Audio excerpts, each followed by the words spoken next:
Breaking news. As the financial order is disrupted by the war in Ukraine, Putin is cannibalizing Russia's economy.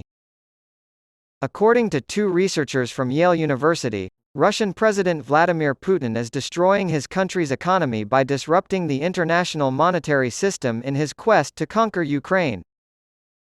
Yale Chief Executive Leadership Institute professors Jeffrey Sonnenfeld and Stephen Tien recently wrote an opinion piece for Time highlighting the economic chaos in Russia caused by the ongoing conflict in Ukraine.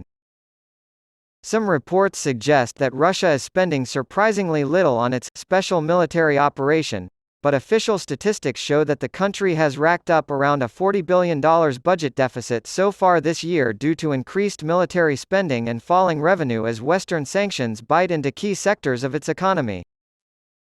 However, as Sonnenfeld and Tien point out, Putin's financial lifeline has his merciless cannibalization of Russian economic productivity, which runs counter to the widely held belief that Russian oil revenues are funding Putin's invasion. He has been burning the living room furniture to fuel his battles in Ukraine, but the lack of public discourse and backing for his efforts has caused this strategy to backfire. The researchers claim that Putin has tried to shore up more funds as the war effort continues, but has done so in a way that largely disregards Russia's fiscal responsibilities. Russia has taken drastic measures to balance its budget, such as printing record amounts of rubles out of thin air, compelling institutions to purchase near-worthless Russian debt assets, imposing heavy windfall taxes on basically anything that moves, and withdrawing billions from the country's sovereign wealth fund.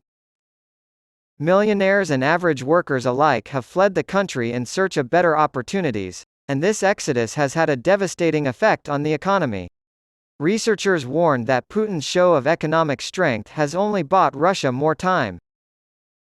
That resilience is nothing but a Potemkin facade, sustained not through genuine economic productivity but rather by shaking down the entire country for pennies to direct towards war, Sonnenfeld and Tien wrote. Putin can maintain his invasion of Ukraine in this fashion, but he is robbing his own people at home.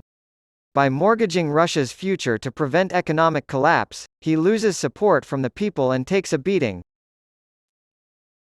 Despite Putin's assurances that Russia is doing fine, the country's economy has been criticized by Sonnenfeld and Tien. According to Sonnenfeld and Tien, who have previously argued that Russia's economic figures are merely cherry-picked, and that its economy is actually imploding, unpublished statistics from the Kremlin are likely to show a weaker picture of Russia's economy than the government has led on.